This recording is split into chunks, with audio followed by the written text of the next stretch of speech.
इस वीडियो में हम एक्सरसाइज 1.1 का क्वेश्चन नंबर 11 से आगे बताने जा रहे हैं। तो क्वेश्चन नंबर 11 को देखते हैं कि show that the relation R in a set A of points in a plane given by R equal to order pair P Q such that distance of the point P from the origin is same as the distance of point Q from the origin। ये जो है R जो है relation जो है एक given set में है जो कि पॉइंट्स का सेट है in a plane. Set a is the point in a plane और ये दिया हुआ है R इक्वल टू रिलेशन दिया हुआ है ऑर्डर पेयर पी क्यू, जहाँ की लिखा हुआ है सच दैट कि distance of the point P from the origin is same as the distance of Q from the origin. Okay, तो हमको दिखाना है कि शो करना है कि is an equivalence relation. Further show that the set of all the points related to a point P which is not equal to 0 0। So that further हमको show करना है show that the set of all points related to the point P, यानी कि ऐसे set का set of all points को show करना है कि वो जो कि P पॉइंट से रिलेटेड है वो, और P पॉइंट 0 नहीं है, 0 0 नहीं है, तो इज द सर्किल, वो सर्किल होगा। यानी कि सेट ऑफ ऑल पॉइंट्स जो कि P पॉइंट से रिलेटेड है वो एक सर्किल होगा passing through point P with origin as centre. Okay, बाद में हमको दिखाना होगा कि P पॉइंट से रिलेटेड जो भी पॉइंट्स होंगे, सेट ऑफ पॉइंट्स होंगे, वो एक सर्किल को शो करेगा। ओके, जो कि P पॉइंट से पास करेगा और उसका ऑरिजिन जो है वो सेंटर होगा। ओके, यही क्वेश्चन है। तो देखिए हम ये कैसे प्रूव करते हैं इसको। पहले तो हम इक्विवेलेंस प्रूव करने की कोशिश करेंगे। तो रिलेशन मेरा क्या दिया हुआ है कि रिलेशन दिया हुआ है कि डिस्टेंस ये P Q such that order pair P Q such that कि distance of point P from the origin is same as the distance of point Q from the origin. Okay, तो clearly देखिए P belongs to R, क्योंकि मैं Q के बदले अगर P रख दूं तो P जो ऑर्डर पेयर होगा वो R में बिलोंग करेगा, क्योंकि P पॉइंट का जो दूरी होगा फिर वो तो सेम ही होगा P पॉइंट से, ऑरिजिन से फिर P पॉइंट का जो दूरी होगा वो दोनों सेम ही होंगे, क्योंकि दोनों P ही पॉइंट है। तो since the distance of point P from the origin is always same as the distance of the same point P from the origin। P point का जो दूरी होगा ऑरिजिन से, तो उसी पॉइंट P का दूरी जो ऑरिजिन से होगा वो तो सेम ही होगा ना। तो ऐसा जो ऑर्डर पेयर होगा for all points belongs to set A, for all points of set A, सभी के लिए ट्रू होगा। So therefore R is reflexive. फिर देखिए फर्दर मान लीजिए कि लेट कर लेते हैं PQ belongs to R, PQ order pair PQ belongs to R। तो distance of point P from the origin is same as the distance of point Q from the origin. तो फिर मैं इसको उल्टा लिख सकता हूं कि distance of the point Q, okay, distance of the point Q from the origin is the same as the distance of point P from the origin. चूंकि शुरू में हम ये लिखे अकॉर्डिंग टू क्वेश्चन कि distance of point P from the origin is same as the distance of point Q from the origin, तो मैं इसको फिर उल्टा करके ऐसे लिखता हूं कि distance of the point Q from the origin is same as the distance of point P from the origin. Okay, तो इसका मतलब क्या हो, which imply that Q, P belongs to R, so therefore R is symmetric. Okay, अब दो order pair हम इस तरह का चूज करते हैं। मान लीजिए let order pair P, Q and Q, S belongs to R। Okay, तो आप देखिए यहाँ पर P, Q का मतलब क्या है कि distance of the point P and Q from the origin is same. P, Q का मतलब क्या है, डिस्टेंस P पॉइंट का P पॉइंट का Q पॉइंट का जो ऑरिजिन से डिस्टेंस है वो सेम है। Distance of the points P and Q from the origin is same. और इसका क्या मतलब है कि and also the distance of points Q and S from the origin is the same। अब Q पॉइंट जो है दोनों में कॉमन है, जो दूरी P का है वही पॉइंट Q का है, फिर जो दूरी Q का है वही पॉइंट S का है। तो इसका मतलब है कि P का जो दूरी होगा ऑरिजिन से वही दूरी S का भी होगा। ओके, तो हम आगे लिख सकते हैं इसको, the distance of point P and S from the origin is same, so which implies that P, S belongs to R, so R is transitive. Okay, thus R is in equivalence relation. इस तरह से ये proof हो जाता है कि R जो मेरा इक्विवेलेंस रिलेशन है. अब देखें कि the set of all the points related to P which is not equal to 0 0 will be those points. अगर P पॉइंट से रिलेटेड हम कोई पॉइंट्स लेते हैं तो वो पॉइंट्स होगा जिसका डिस्टेंस ऑरिजिन से सेम होगा, जो कि distance of point P from origin है.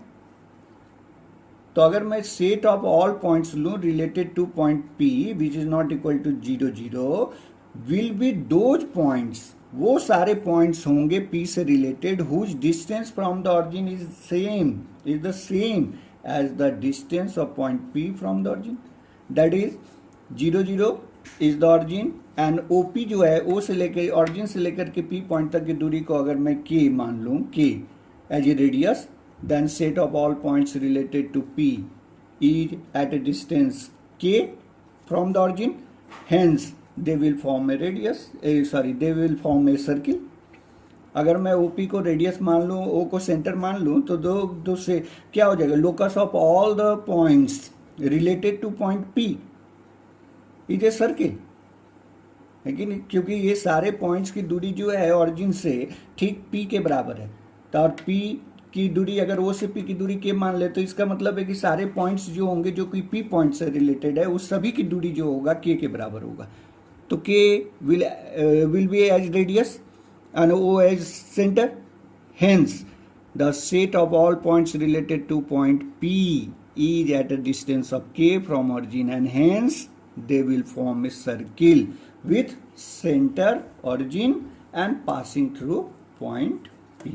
Okay,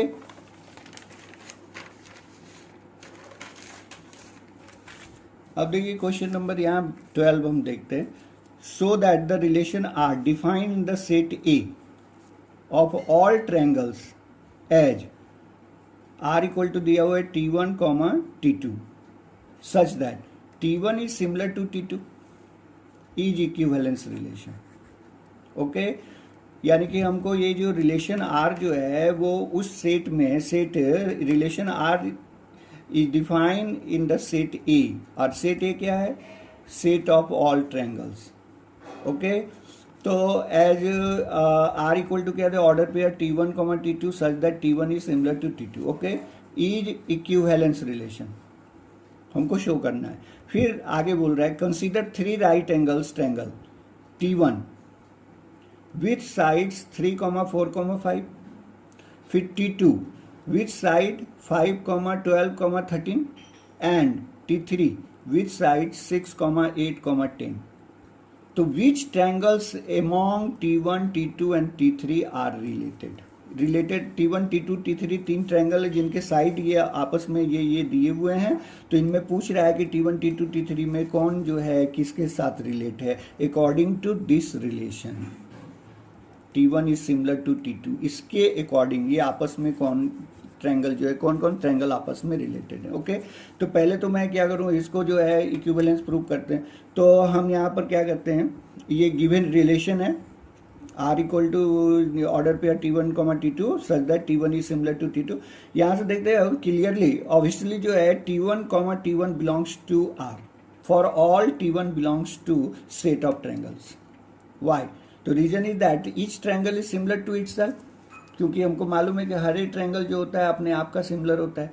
so therefore for all triangles T1, T1 belongs to R. Okay, so therefore R is reflexive. ये तो हर ट्रायंगल के लिए ऐसा होगा ना. ओके, तो R रिफ्लेक्सिव हो गया. अब रिलेट कर लेते हैं कि T1, T2 belongs to R. तो इसका मतलब क्या है, T1 is similar to T2. तो हम इसको पलट के लिख सकते हैं which implies that T2 is similar to T1, which implies that T2, T1 belongs to R. So therefore R is symmetric. Further अगर हम मान लो दो ऑर्डर पेयर इस तरह का मानते हैं कि T1, T2 एक ऑर्डर पेयर, दूसरा T2, T3.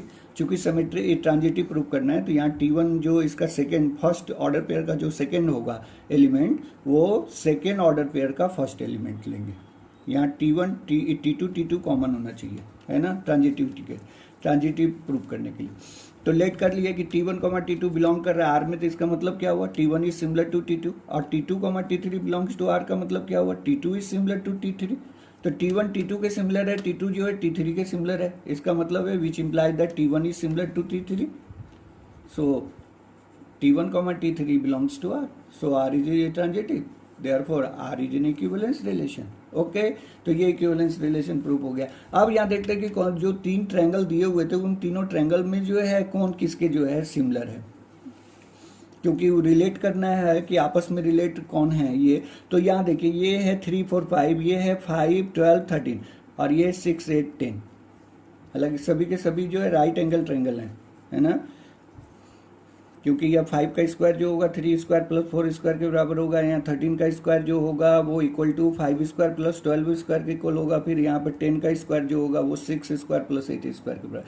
लेकिन यहाँ पर देखिए देखने वाली बात है कि यहाँ पर देखिए ये 3 4 5 वाले साइड ट्रायंगल को देखिए और ये 6 8 10 वाले को देखिए, इनके जो करस्पॉन्डिंग साइड्स हैं वो देखिए सेम रेशियो में है।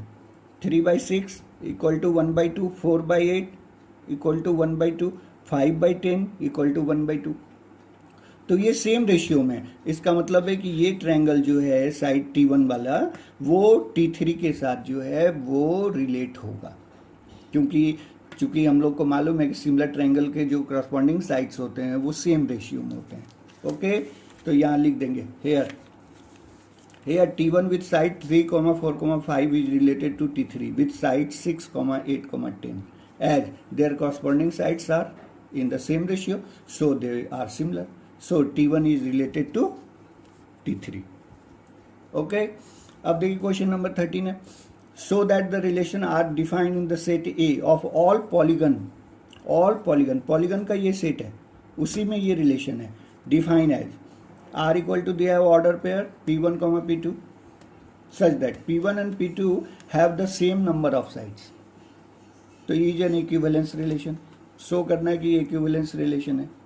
फिर what is the set of all elements in a, फिर आगे पूछ रहा है कि what is the set of all elements in a related to the right angle triangles T with sides 3, 4, 5। Okay, तो ये क्वेश्चन है। आगे चल करके फिर हमको जो है सेट फाइंड करना है, जो all elements in set A. Set A क्या है, सेट ऑफ पॉलीगन्स है related to the right angle triangle T with side 3, 4, 5। इससे रिलेटेड हमको फिर जो है एक अलग से फिर ए में से हमको अलग से एक सेट बनाना होगा। ओके, तो हम यहाँ पे प्रूव करते हैं। R तो दिया हुआ है P1, P2 such that P1 and P2 have the same number of sides. Okay, तो यहाँ से देखिए clearly R is reflexive, P1, P1 belongs to R। Why, तो P1 and P1 both have the same number of sides. P1 और P1 जो है, P1 ही तो P1 है, तो P1 and P1 have the same number of sides for all P1 belongs to A, so R is reflexive. P1, P2 belongs to R। Okay, so R is reflexive। Okay, R मेरा reflexive हो गया। अब further हम जो है यहाँ से relate करते हैं P1, P2 belongs to R, तो which implies that P1 and P2 have the same number of side. P1 और P2 same number of sides है, have same number of side, तो मैं P2 को इधर कर देता हूँ, P1 को इधर करता हूँ। P2 and P1 have the same number of sides, एक ही बात है। अगर यहाँ लिखा हुआ है P1 and P2 have the same number of side, तो मैं पलट के भी तो लिख सकता हूँ which implies that P2 and P1 have the same number of sides, तो which implies that P2, P1 belongs to R, so therefore R is symmetric. अब मैं फिर मोर ओवर हम ये दो ऑर्डर पेयर लेते हैं, P1, P2 एक ऑर्डर पेयर, दूसरा order pair P2, P3 belongs to R। तो P1 and P2 have the same number of sides and P2 and P3 have the same number of sides. P1 और P2 के पास P1 और P2 के जितने number of sides हैं उतने ही number of sides P2 and P3 के भी, क्योंकि P2 इसमें कॉमन है, P2 इसमें कॉमन है, इसलिए P1 एंड P3 के जो होंगे वो नंबर ऑफ साइड्स वो सेम होंगे, which implies that P1 and P3 have the same number of sides. Okay, which implies that P1, P3 belongs to R, so therefore R is transitive. Hence R is equivalence relation, क्योंकि ये reflexive भी है और symmetric भी है, transitive भी है, इसलिए मैं इसको इक्विवेलेंस रिलेशन बोलूंगा। ओके, फिर यहाँ पर देखिए आपको जो आगे चल करके वो फाइंड करना था, find the set of all elements related to the triangle जो दिया हुआ था विथ साइड 3,4,5। तो ये देख रहे हो पॉलीगन में, ये पॉलीगन ये जो हम लोग जो जिससे रिलेट करने जा रहे हैं, जो कि हम सेट फाइंड करने जा रहे हैं, तो इसमें देख रहे हैं केवल 3 साइड है। 3 साइड का मतलब ट्रायंगल है। इसका मतलब क्या हुआ कि set of all triangles in a related to the right angle triangle with sides 3,4,5 is the set of all triangles. Polygons में से जो हमको कहा जा रहा था कि ये जो आपको लेना है यहाँ पर, पॉलीगन में से हमको कहा जा रहा था कि ये क्या था, मेरा पॉलीगन था, और पॉलीगन में बोला था find the what is the set of all elements in a related to the right angle triangle. तो इस राइट एंगल ट्रायंगल से रिलेटेड हमको जो है ऑल एलिमेंट्स का हमको सेट तैयार करना है। तो ये इसमें देख रहे 1 2 3 ही साइड है ना, तो 3 साइड है, इसका मतलब ट्रायंगल है। तो इसका मतलब है कि सेट ऑफ जो ऑल एलिमेंट्स होगा related to triangle T with side 3,4,5 will be set of triangles. Okay, यहाँ पे लिख देंगे set of triangles. Okay, set of all triangles in A related to right angle triangles with sides 3,4,5 is the set of all triangles. Okay, फिर देखिए question number 14, let L be the set of all lines in XY plane and R be the relation in L. Define it. R equal to क्या लिखा हुआ है, order pair L1, L2. L1 is parallel to such that L1 is parallel to L2. Okay, आगे show करना है कि show R is in equivalence relation. Okay, फिर find करना है कि find the set of all lines related to line y equal to 2x plus 4। यानी कि हमको ऐसे लाइंस का सेट फाइंड करना है जो कि इस लाइन से रिलेटेड है। ओके, और रिलेशन मेरा क्या है, यहाँ देख लीजिए carefully, L1 is parallel to L2, यानी पैरेलल का रिलेशन है। तो इस लाइन के पैरेलल जितने भी लाइंस होंगे मैं उसी का सेट बना दूंगा। ओके, तो यहाँ पे पहले तो हम इसको इक्विवेलेंस प्रूव करते हैं। तो L1, L1 belongs to R, for all L1 belongs to L। Why? तो reason is that as every line is parallel to itself, so L1, L1 belongs to R, for all L1 belongs to L, so R is reflexive. Okay, further let कर लेंगे L1, L2 belongs to R। Okay, तो फिर which implies that L1 is parallel to L2, तो फिर मैं इसको उल्टा करके लिखूंगा which implies that L2 is parallel to L1, which implies that L2, L1 belongs to R, thus R is symmetric. इस तरह सिमेट्रिक हो गया। फिर मोर ओवर हम मान लेते हैं कि L1, L2, L3 belongs to L, set of lines, okay, in a plane, and L1, L2 belongs to R and L2, L3 belongs to R। दो ऑर्डर पेयर हमने लेकर के चला जो कि R में बिलोंग कर रहा है। तो ये L1, L2 belongs to R का मतलब क्या है, L1 is parallel to L2, और L2, L3 का मतलब क्या है, L2 is parallel to L3। तो L1 L2 के पैरेलल है, L2 जो L3 के पैरेलल है, इसका मतलब which implies that L1 is parallel to L3, which implies that L1, L3 belongs to R, thus R is transitive. तो ये रिफ्लेक्सिव भी है, सिमेट्रिक भी है, ट्रांजिटिव है, hence R is an equivalence relation. Okay, अब देखिए यहाँ पर हम बता रहे हैं, थोड़ा 11 में याद होगा कि आपको देखिए पैरेलल का रिलेशन निकालना है और इस लाइन से रिलेटेड हमको जो है सेट ऑफ ऑल लाइंस निकालना है। तो इसका मतलब है कि इसके पैरेलल हम इक्वेशन लिख दे रहे हैं। हम इस लाइन के पैरेलल एक जनरल इक्वेशन अगर मैं लिख दूं तो वही तो सेट ऑफ ऑल लाइंस होंगे। तो उसके लिए क्या करेंगे, इसके जो है y इक्वल टू 2x तक तो वही रहने देंगे, क्योंकि उसका जो है स्लोप तो सेम रखना है हमको, तो y इक्वल टू 2x वही रहने देंगे। यहाँ पे ये कांस्टेंट 4 के बदले c लगा देंगे, कोई constant c। Okay, now the set of all lines related to the line y equal to 2x plus 4 are parallel to the line y equal to 2x plus 4। हमको फाइंड करना set of all lines जो कि इस line से related है, are parallel to this line, और वो parallel है इस लाइन के। तो given by y equal to 2x plus c, यहाँ पर c where c is some real number, यहाँ पर कोई c लगा दीजिएगा, जनरल कोई रियल नंबर यहाँ पे डाल देंगे। ठीक है, तो ये लाइन जो होंगे इसमें आप c का मान जो कुछ भी आप डालते जाएंगे 1 2 3 4 5 सभी के सभी इस लाइन गिवन इस लाइन के पैरेलल ही होंगे ये। तो यही मेरा होगा set of all lines defined by y equal to 2x plus c। Okay, ठीक है। अब क्वेश्चन नंबर 15 देखिए, let R be the relation in set 1, 2, 3, 4 given by R equal to दिया हुआ है ये ऑर्डर पेयर 1, 2, 2, 2, 1, 1, 4, 4, 1, 3, 3, 3, 2। अब क्लियर देखिए यहाँ पे 1, 2, 3, 4 है, तो सभी में देखिए यहाँ 1, 1 भी है, 2, 2 भी है, 3, 3 भी है, 4, 4 भी है। तो इसका मतलब क्या हुआ कि ये तो रिफ्लेक्सिव हो गया, ठीक है ना। चार तो ये अल्टरनेटिव आंसर दिए हुए हैं, तो ये चार आंसर में से कोई एक चूज करना है करेक्ट आंसर को। तो यहाँ से पता चला कि ये रिफ्लेक्सिव है ना। अब यहाँ से देखें कि सिमेट्रिक है कि नहीं है, तो 1, 2 यहाँ बिलोंग कर रहा है, लेकिन 2, 1 इसमें भी नज़र नहीं आ रहा है, इसमें 2, 1 नज़र नहीं आ रहा है, तो इसका मतलब ये सिमेट्रिक नहीं है। अब ट्रांजिटिव का देखें जरा, 1, 2, 2, 2, तो 1, 2 हाँ है, ठीक है। फिर यहाँ पर देखते हैं जैसे 1, 3, 3, 3, तो 1, 3, तो 1, 3 यहाँ से देख रहे हैं 1, 3, तो 1, 3 यहाँ पे है, ओके। फिर यहाँ देखें 3, 3, फिर 3, 2, तो 3, तो 3, 2, तो 3, 2 यहाँ पे है ना।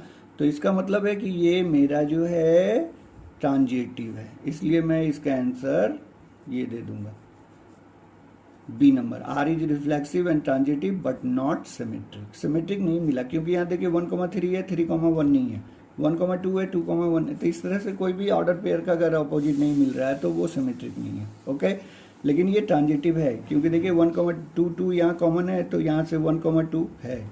फिर यहाँ से आगे चलूँ मैं, यहाँ देखता हूँ 1, 3, 3, 3, तो 1, 3 है। फिर 3, 3, 3, 2, तो 3, 3 को कॉमन लेते तो 3, 2 भी यहाँ पर है। फिर यहाँ से अगर इसको रिलेट करें तो 1, 3, 3, 2, तो 1, 2, 3 से 3 कैंसिल करते हैं तो 1, 2 यहाँ पे है, इसका मतलब ये ट्रांजिटिव है।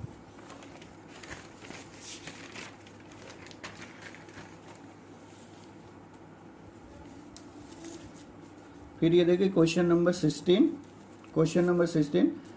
Late R be the relation in set of natural number given by R equal to है, यहाँ पे a order pair a comma b such that a equal to b minus 2 और बी का मान ग्रेटर देन 6 है, तो choose the correct answer. इनमें से आंसर करेक्ट आंसर को चेंज करना है।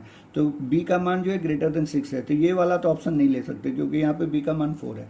अब यहाँ पे लेते हैं, तो यहाँ पे देखिए अगर मैं बी का जगह पर यहाँ 8 है, बी ग्रेटर देन 6 है, तो बी की जगह पे 8 है, तो अगर बी यहाँ पे 8 रख देते हैं तो ए का मान 6 आएगा, तो यहाँ ये नहीं हो सकता।